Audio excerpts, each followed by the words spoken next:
Nous étions à Saint-Cyré à l'époque, Vincent avait 12 ans et un jour nous avons reçu un coup de téléphone de l'infirmière du collège qui nous a demandé si on pouvait venir pour nous parler de Vincent. Donc on y est allés tous les deux avec Jean-Paul. Vincent n'était pas là et l'infirmière nous a dit voilà, Vincent est inquiet, il a envie de vous dire des choses, mais il n'y arrive pas. Donc, en fait, il est attiré par les garçons. Et nous, on lui a dit oui, et alors? Bon, on était surpris qu'il n'ait pas osé nous en parler, en fait, parce qu'on pensait qu'on était plus... Enfin, moi, je pensais qu'on était plus complices que ça, mais peut-être que je lui avais mis trop de pression avec ses chéris, où je le chahutais tout le temps en lui disant, avec ses copines du collège. Donc, bon, on a appris par une tierce personne, en fait. Et après, on en a parlé, et puis ça s'est fait tout seul. Hein. Je pense quand même qu'on avait peur. On avait peur quand même de cette homosexualité parce que un jour j'en parlais à une amie et elle me dit ah tu sais moi j'ai quand même aux enfants il faut leur dire tu sais on peut aimer quelqu'un du même sexe qu'on soit une fille ou un garçon ou les deux. Moi j'ai dit à mon enfant tu sais dans la vie on peut aimer qui on veut et je lui dis mais c'est pas si facile que ça. Tu as dit on mais pourquoi tu as pas dit tu? Tu peux aimer un homme ou tu peux aimer une femme et tu peux aimer les deux. Et je pense qu'au fond de nous, on en avait peur parce que voilà, c'est une différence qui sociétalement est difficile à vivre, il y a du danger. La société quand même transmet des valeurs hétérosexuelles et donc effectivement, lorsqu'on sort un peu du cadre, à ce moment-là, on est plutôt sujet à recevoir des coups de bâton, quoi. Donc ça nous inquiétait, oui. Et ça nous inquiète toujours. Ça a été assez bref puisqu'il nous l'a déclaré juste avant de partir sur Toulouse. Il avait un covoiturage aux alentours de 17h30 et il a attendu 17h15 à peu près pour annoncer cela. Ce qui était bien, c'est que, bien entre guillemets, c'est que il a voulu nous en parler à tous les deux en même temps. Donc pour nous, quand on y réfléchit a posteriori, on se dit c'est quand même une belle chose. Voilà, une bonne chose. oui, oui. Il nous avait dit papa, maman, il faut que je vous dise, je suis gay. Puis là, il s'est effondré en larmes puisqu'il venait il avait subi cette violente agression à Toulouse. Et il nous a dit mais voilà, j'en peux plus, je veux vivre libre. Si vous savez ce que j'en chie depuis que je suis au collège. Voilà. Ce qui nous avait surtout touché, c'est que au moment où il l'a annoncé, il partait peu de temps après, et donc ça s'est fait un petit peu dans une certaine précipitation.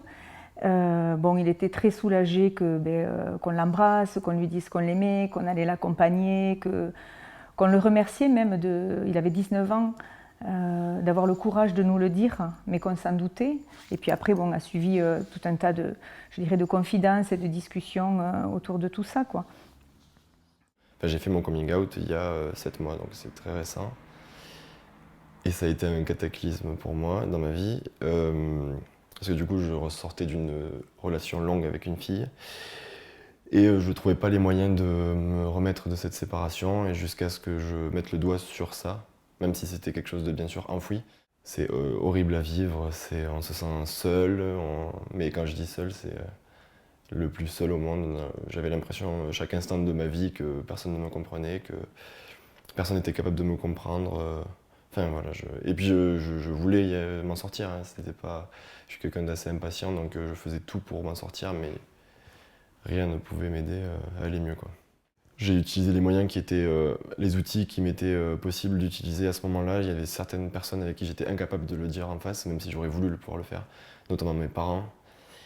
Et qui sont très importants dans ma vie. Et du coup, pour eux, ça a été l'usage d'une lettre. Mes parents ont, on va dire, très bien réagi au tout début. Quand l'annonce est arrivée, même si ça a été clairement un choc, surtout pour mon père. Et après, je suis revenu vivre chez mes parents il n'y a pas très longtemps, donc pendant 3 mois. Et là, ça a été un retour en arrière, en fait. Des remarques, bien sûr, très maladroites, mais très homophobe aussi, sans le vouloir, mais ça m'a vraiment fait du mal. Et du coup, je me suis dit qu'il allait leur falloir énormément de temps avant de vraiment accepter et pas juste me dire on t'accepte parce que la société d'aujourd'hui veut qu'on accepte les homosexuels en fait. C'est pas juste le mariage pour tous qui règle les problèmes d'une société entière quoi. Et les amis, aucun souci, aucun problème. Enfin, c'est toujours mes amis. Et voilà, enfin, je suis trop contente d'être entouré par des gens aussi aimants. Et c'est dans des moments comme ça qu'on attend, enfin, que j'attendais de leur amour. Et ils ont su me le prouver. Quoi, donc ça, c'est quelque chose qui n'a pas de prix à mes yeux. Quoi.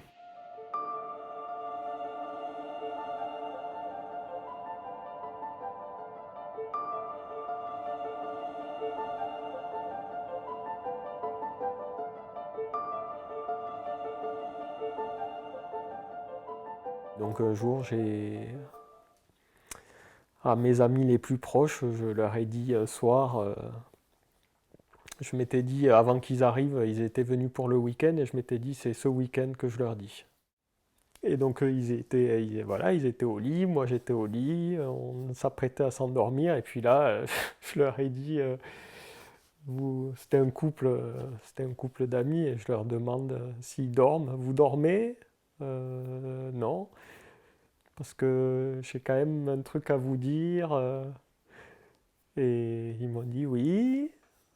Et donc je leur ai dit c'est super dur à dire, j'arrive pas. Puis eux, ils ont commencé à croire que j'allais leur annoncer une maladie parce qu'ils me disaient mais c'est grave ce que tu as à nous dire. Et je leur disais ouais c'est super grave. Et j'arrivais pas, donc ils se sont levés, ils sont venus, ils se sont assis à côté de moi. Et puis là je leur ai dit je suis homo et puis là, ils m'ont dit « Mais arrête, mais c'est pas grave, tu nous as fait super peur, on croyait que... » Et à partir de là, le soulagement énorme. Ça a pris quand même quelques mois à partir de ce moment-là pour que je le dise à mes parents. Et puis de suite, mes parents « Ah bon, mais... Ok, mais très bien, mais pourquoi maintenant tu nous le dis tu l'as découvert maintenant ?» Non, je l'ai toujours su. C'est super simple en fait par rapport aux barrières que je me mettais jusqu'à très tard. Et bien aujourd'hui je me dis mais en fait si c'était si simple que ça, mais pourquoi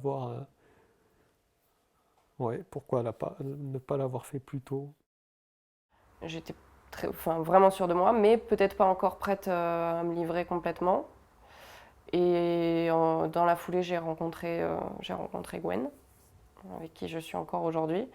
Et au bout d'1 ou 2 mois avec Gwen, j'étais sûre que c'était ça. J'étais sûre aussi que c'était la bonne personne à présenter à ma mère et pour introduire. Et donc quand je lui en ai parlé, elle a vu de toute façon que j'étais heureuse comme pas possible. Donc pour elle, c'était impossible de pas l'accepter. Donc elle l'a accepté sans problème. Et maintenant que j'ai réfléchi, mon père, je lui ai dit avant de partir en Australie. Avant d'être sûre. Parce que je sais pas, c'est lui qui m'a posé des questions spontanément et on en est venu à parler de ça. Et de toute façon, il m'a dit qu'il le savait déjà, donc c'était facile. Ce coming out-là se passant bien, je me suis dit pourquoi pas en parler à mes parents, parce que ça me titillait un petit peu quand même à l'époque. Et là, j'ai commencé à aller mal, parce que je n'osais pas, quoi. J'avais très peur de leur réaction, et j'ai commencé à aller de plus en plus mal. Et un ami qui est un ami très proche de moi, il voyait bien que je n'allais pas bien et on en parlait ensemble assez souvent. Et au bout d'un moment, voyant qu'il ne pouvait rien faire, il m'a dit « Écoute, moi je ne peux rien faire, il faut que tu ailles voir quelqu'un ou une association qui pourra t'aider sur la question. » Et moi, au début, je ne voulais pas du tout aller voir une association ou n'importe qui d'autre, je n'avais pas besoin d'aide selon moi. Et il m'a un peu forcé la main et c'est lui qui m'a amené à Contact. Il a pris rendez-vous, il m'a accompagné le premier jour à Contact pour avoir des entretiens individuels avec un psychologue où j'ai pu parler de ma situation. Et sans lui, je l'aurais sans doute jamais fait ou fait beaucoup plus tard. Ce coming out, comment ça s'est passé? Moi, je ne leur ai pas dit en face. C'était impossible pour moi de leur en parler face à face. Donc je leur ai écrit une lettre. Je leur ai écrit une lettre que je leur ai envoyée par la poste et ils l'ont reçue toujours plus tard. Et j'avais écrit la même lettre à mon grand frère qu'il a reçue en même temps.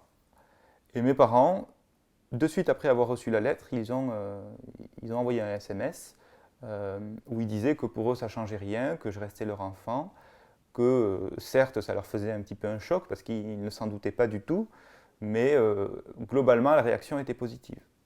Et là ça a été un peu un gros poids qui s'est enlevé de moi et je me suis un petit peu aussi senti bête parce que je m'étais fait une montagne de pas grand-chose. Je m'étais imaginé une réaction de leur part qui était terrible, alors que dans la réalité, ça s'est plutôt bien passé. Ça s'est passé relativement bien. Mes parents ont bien accueilli la chose, on va dire. Il n'y a pas eu de problème. Ça arrivait un peu tardivement, à 21 ans. Les difficultés, ça a été plutôt avant. Ils n'ont pas compris d'où ça venait. Ils ont toujours pensé que j'aimais les femmes, parce qu'ils m'ont toujours vu en compagnie de copines, etc. Donc en fait, ça a été dur pour eux dans le sens où ils auraient voulu savoir ça avant, ils auraient voulu pouvoir peut-être m'aider aussi. Et on en a parlé, et puis ça a fini au restaurant avec mon frère, et puis voilà. Donc je dis pas que ça a été hyper facile, mais c'est pas comme certains parents qui le prennent très mal. Donc voilà, donc je dirais que globalement ça s'est bien passé, mais ça a été avant, moi, de m'assumer homosexuel, ça a été beaucoup plus compliqué. Mais je me demandais comment on pouvait coucher ensemble entre deux garçons sexuellement parlant, quoi. Et alors j'en avais aucune idée. Donc du coup j'étais sur des forums, j'ai discuté avec un mec aussi, pareil, sur un chat. Et là je vais te poser des questions crues, quoi, genre comment ça se passe, comment on fait sexuellement, enfin et tout. Donc il m'a expliqué, sauf que mon père, qui est par ailleurs aussi informaticien, a fouillé mon ordinateur, a fouillé mon téléphone, a découvert toutes ces conversations. Et m'a d'abord envoyé chez une psy pour me guérir pendant 1 an, puis comme ça n'a pas marché, il m'a viré de la maison tout simplement, à 18 ans, enfin juste avant le bac et la majorité. Et donc là, je savais toujours pas si je l'étais pas, enfin ce que c'était. En tout cas, je savais que c'était quelque chose de grave. Enfin pour moi, c'était quelque chose de grave du coup, parce que mon père en était à m'emmener chez un psychologue ou à me mettre dehors. Donc pour moi, je me suis dit, ça va pas être quelque chose de léger en fait, cette sorte d'excitation. Et du coup, j'ai fini par l'accepter en couchant avec des garçons, en rencontrant, alors peut-être pas dans les meilleures circonstances, les meilleures conditions, mais je l'ai découvert par l'expérience, quoi, en testant. Pour donner un message, je dirais, d'espoir pour les personnes qui pourraient se sentir, s'identifier à ce que je vis et ce que j'ai vécu. Clairement, il ne faut pas se mentir, on passe par des étapes où on se remet beaucoup en question. Est-ce que ce que je fais, c'est la bonne solution? Est-ce qu'il faut que je le dise? Comment les gens vont réagir? Enfin, on se fait tous les scénarios possibles, imaginables. Si une personne est dans une situation de danger parce qu'elle fait son coming out, évidemment, je ne vais pas lui conseiller de faire son coming out. Maintenant, je voudrais dire aux jeunes qui pensent que ne jamais révéler son homosexualité, ça va les protéger, ça, je crois que c'est une mauvaise idée. Moi, c'est ce que je pense avoir cru un certain temps, et je suis tombé dans une spirale de souffrance qui était vraiment très difficile à vivre. Ma vie a changé depuis que j'ai fait mon coming out. Je me sens beaucoup plus léger, beaucoup plus à l'aise dans ma vie qu'avant. J'aborde la question de mon homosexualité tout à fait naturellement, à la fac par exemple. Je dis oui, ce week-end j'ai fait telle ou telle chose avec mon compagnon. Voilà, ça c'est quelque chose. Aborder ce sujet-là de ma vie privée de façon aussi naturelle, c'est quelque chose qui me paraissait complètement impensable il y a 10 ans, voire même il y a 5 ans. Pour moi, c'était vraiment inenvisageable. Donc ce que j'ai envie de dire, c'est quand vous le sentez, faites votre coming out. Ce sera forcément difficile, ce sera forcément une épreuve, parce que parler de soi, ce n'est pas évident. Parler de reconnaître qu'on est en souffrance ou qu'on a été en souffrance avec ça, ce n'est pas évident. Mais le bénéfice qu'on en fait, il est énorme par rapport au coût que ça a.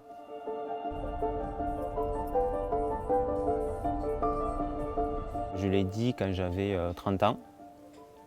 Donc ça a mis pas mal de temps avant que je fasse mon coming out. Alors après, les raisons qui expliquent ce temps assez long, c'est le fait que, donc ayant grandi dans un environnement rural, l'homosexualité, on n'en parlait pas. C'était quelque chose qui à nos yeux, n'existait pas non plus, parce que j'avais aucune image de couple homosexuel autour de moi. Et après, pendant très longtemps, je me suis interdit toute relation dans le but en prétextant, donc j'ai les études, donc d'abord les études, etc. Et c'est à l'âge de 30 ans où les études s'étaient terminées, la situation professionnelle était bien fixée. Et donc là, j'ai pu continuer, terminer mon cheminement et me dire, bon là c'est bon, je suis en capacité de savoir qui je suis, d'assumer qui je suis aussi pour me lancer dans cette révélation-là auprès de mes proches et des autres, de la société en général.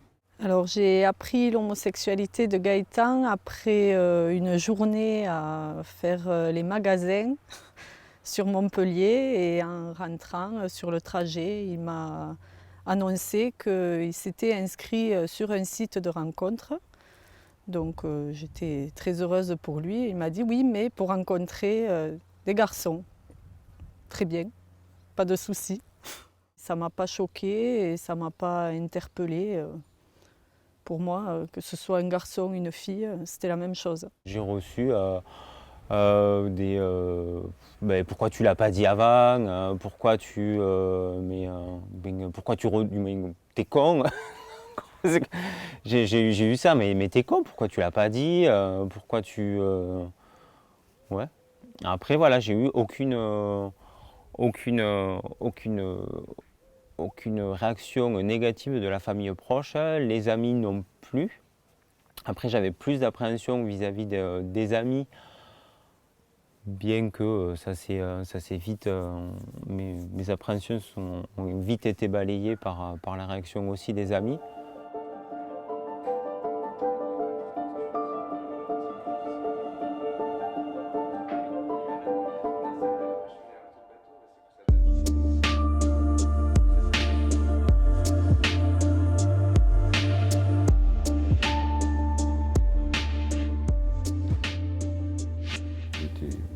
Content pour lui parce que voilà, ça faisait un moment qu'on l'avait jamais vu avec quelqu'un et du coup je me sentais autant soulagé pour lui, le fait qu'il l'avoue et qu'il puisse maintenant rencontrer des personnes. J'ai demandé si on pourrait continuer à le vanner et à le vanner là-dessus. Il a dit qu'il n'y avait aucun souci et j'ai dit si quelquefois j'ai eu des propos qui aurait pu être blessant pour un homo, si c'était mal interprété ou tout ça, je m'en excusais.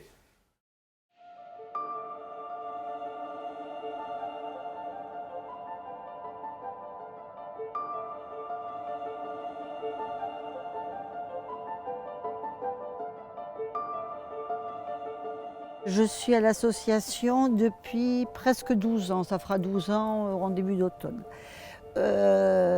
J'y suis venue parce que notre second fils nous a annoncé son homosexualité et on était un peu tourneboulés avec mon mari.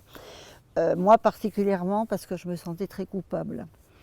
Donc on a pris rendez-vous avec le psychologue de l'association.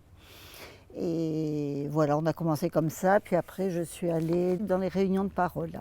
J'ai fait une formation pour être bénévole et j'ai fait une formation en IMS et intervention en milieu scolaire et aussi une formation à l'écoute. Voilà, bon, toi, je crois que le parcours, il est un petit peu plus court pour l'instant. Oui. Moi, je suis à l'association que depuis 4 mois, donc c'est beaucoup plus court. Il y a au moins 5 ou 6 ans, mon fils aîné nous a annoncé son homosexualité et ça s'est pas mal passé, parce que ça s'est même très bien passé parce qu'il était grand, il était déjà plus ou moins parti, il finissait ses études. Et puis il habitait de l'autre côté de la France, donc il menait sa vie. Voilà. Donc ça n'a pas été compliqué. Non, du tout, il me l'a dit. Après, je l'ai dit, il m'a chargé de le dire à mon mari. Petit à petit, lui, il l'a dit à son entourage et moi, à certaines personnes de ma famille. Voilà. Mais par contre, là où ça a été plus compliqué, c'était il y a 2 ans. Et là, ma fille, la plus petite, et qui, elle, était chez nous, avait 15 ou 16 ans à l'époque, et m'a annoncé comme ça, très brusquement, comme font les ados, qu'elle était bisexuelle. Et là, j'avoue, j'ai pas du tout assuré, du tout. C'est-à-dire que face à elle, oui, j'ai assuré, bien sûr. Mais le seul effort que j'ai pu faire, c'est ça, c'est assurer devant elle. Mais jamais j'ai... Déjà beaucoup. Hein. Oui, ça, j'avoue que ça a absorbé toute mon énergie pendant 2 ans. Et je n'ai jamais pu le dire à mon mari, je n'ai jamais pu le dire à quiconque. Et je suis restée comme ça, vraiment toute seule, rentrée dans ma coquille. Et pourquoi c'était compliqué pour elle par rapport à lui, c'est simplement qu'il y en avait 2. Voilà, j'arrivais pas à comprendre, je n'arrive toujours pas à comprendre comment je pouvais en avoir 2 dans la famille. Et donc, le seul recours, la seule aide que j'ai pu trouver, puisque je ne le disais à personne, c'est des professionnels de la maison des ados, parce que j'étais en relation avec eux pour ma fille, et qui m'ont accueillie, écoutée, déjà beaucoup. Et puis qui m'ont poussée surtout jour après jour, mais j'ai mis très longtemps à le faire, à dire à mon mari. Ça s'est très bien passé, j'aurais dû le dire bien avant. Mais bon, voilà. Moi j'ai pas réagi pareil pour mon fils, pour ma fille, lui il n'a pas réagi pareil que moi. Enfin, voilà, tout était compliqué. Et depuis, une fois que je l'ai dit à mon mari, la maison des ados m'a orientée vers Contact. Voilà. Et là, je suis arrivée, puis voilà, j'étais avec mon mari, à 2, les choses sont plus faciles. Et on est arrivé à Contact, et là, on est arrivé en février, donc, en janvier-février. Donc, moi, j'ai eu des entretiens individuels parce que ça restait...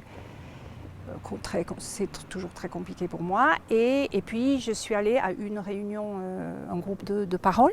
Par contre, quelques jours avant de nous l'annoncer, il me lançait des petites piques du style « Tu sais, maman, moi j'aurais voulu 4 enfants, mais maintenant ne compte pas sur moi. » Et le jour où il me l'a annoncé, on est allés au cinéma tous les 2. Et en rentrant, il me redit ça, qu'il n'aura pas une grande famille. Et là, je lui dis « Franck, tu veux nous dire quelque chose ?» Il me dit « Non, non, non !» Je lui dis « Si, tu veux absolument me dire quelque chose. » Et là, il ne m'a pas dit oui ni non, il m'a dit « J'aurais voulu être autrement. » Puis il a un petit peu pleuré, donc je l'ai pris dans mes bras, je lui ai dit que je lui souhaitais une belle vie, etc. Et après, il est allé en parler à ses frères. Bon, le dernier est un petit peu, il s'y attendait pas du tout, il était un peu choqué. Son frère aîné, oh, tu sais, ça n'a aucune importance. Moi, j'ai des copains homo. Voilà. Mon mari, c'est moi qui lui ai dit. Alors lui, il était effondré. Et il est même allé en pleine nuit, il est parti se promener dans le quartier. Comme on a la rivière là-bas en bas, je me suis fait un peu de soucis. Puis non, en fait, il est revenu, puis on a pu en discuter un petit peu. Mais finalement, plus ça allait, plus on se sentait coupable. Donc j'ai dit, il faut faire quelque chose. Moi, à l'époque, je ne me débrouillais pas du tout à faire des recherches sur Internet. Donc j'ai dit à mon jeune fils, tu ne peux pas m'aider à chercher une association. Et c'est ce qu'on a fait. Et j'ai pris rendez-vous tout de suite. J'ai téléphoné donc, au psychologue. Et je lui ai dit, c'est pressé. Donc il nous a reçus 2 ou 3 jours après. Voilà, mon mari a bien pu sortir ce qu'il avait à dire, moi aussi. Et le psychologue nous a proposé des réunions de parole. Voilà. Quant à mon mari, je pense que chez lui, l'homosexualité, on ne connaissait pas du tout. C'était plutôt honteux. Et bon, je n'étais pas du tout imaginé qu'un de nos enfants puisse être homosexuel. Ah ben, il était très mal, il a pleuré. il a eu du mal, oui, il a eu du mal à accepter et à comprendre que finalement, c'était pas un choix, c'était pas. Mais au départ, il voulait pas du tout en parler à ses collègues et tout. Puis maintenant, même si quelqu'un amène le sujet sur l'homosexualité, il répond, il dit que son fils est homosexuel. Voilà, donc on a énormément évolué. Elle avait 15 ans et on était allés au Pays Basque et comme elle était en pleine adolescence, elle ne voulait pas être en vacances seule avec nous et donc elle nous avait proposé d'amener une copine. Donc on a dit bien sûr, on a amené la copine et on trouvait que les relations avec la copine, elles étaient très fusionnelles, on va dire. Voilà, c'est comme ça qu'on avait dit. Et, bon. Et puis c'est tout. Et puis moi j'avais dit, bon, c'est des filles, c'est vrai qu'il y a un âge, les filles, l'amitié c'est extrêmement important. Enfin bon, on s'est dit sûrement des tas de bêtises, mais bon, voilà. Et puis on arrive, on rentre de vacances, et je me rappelle, j'étends une machine de retour de vacances, et voilà mon ado qui me tombe sur le paletot et qui me dit maman, je suis bisexuelle et je suis en couple. Donc là, je confonds avec mon aîné, mais c'est pas grave, c'était pareil, aussi brusque. Et là, j'avoue que j'ai ressenti comme une grosse enclume qui me tombe dessus. Et il fallait rester debout et lui dire. Elle s'est mise à pleurer, donc j'ai pris dans mes bras, je lui ai dit. J'ai même me rappelle que j'ai dit c'est une expérience très enrichissante. Enfin, je ne sais plus, des choses voilà, qui m'ont passé par la tête de manière à rester debout, puis surtout être là pour elle, quoi, pas lui, parce qu'elle pleurait et que j'allais pas aggraver sa tension, sa pression. Voilà. J'ai réussi à prendre mon courage à deux mains. Et j'ai dit à mon mari, qui finalement l'a pris bien mieux que moi, comme quoi on ne réagit pas pareil pour chaque enfant. On croit que l'autre va réagir d'une façon et il ne réagit pas de cette façon. Enfin, bon. La maison des ados nous a renvoyés à Contact et là je ne voulais pas y aller et puis j'ai eu le courage d'y aller parce que j'avais mon mari, j'étais plus seule. Voilà. Et lui il était plus courageux, il est plus courageux actuellement que moi. Voilà. Et donc on est arrivé à Contact, donc on a été reçus tous les deux par un psychologue. Ensuite j'ai fait moi des entretiens individuels avec le psychologue parce que voilà, c'était moi qui étais en difficulté, ça c'est clair. Donc j'ai demandé à téléphoner, à m'entretenir avec d'autres mères, voilà, et que j'avais vu ou pas vu pendant ce groupe. Et voilà, et donc j'ai eu la chance de pouvoir échanger avec 3 personnes, dont Marie-Françoise, très sympathique. Et pour moi, ça m'a beaucoup apporté. Voilà.